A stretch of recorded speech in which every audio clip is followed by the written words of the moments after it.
महाराष्ट्रात NIA आणि ATSची संयुक्त कारवाई पाहायला मिळाली। संभाजीनगर, मालेगाव, जालन्यातून काही तरुणांना ताब्यात घेण्यात आले।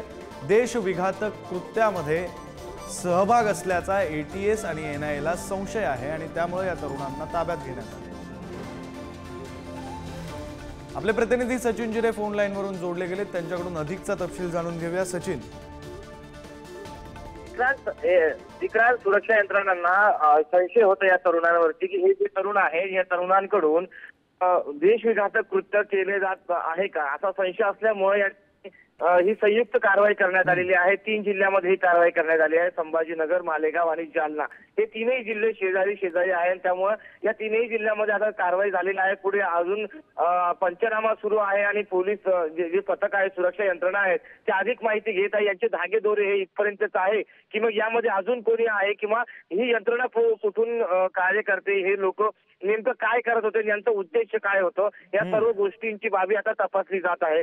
विक्रांत, अगदी खरं आहे सचिन, अत्यंत महत्त्वाची बातमी आणि या संदर्भातले आणखी काय अपडेट्स येत आहेत ते वेळोवेळी तुमच्याकडून जाणून घेत राहू। धन्यवाद आता तुम्ही दिलेल्या या सविस्तर माहितीसाठी।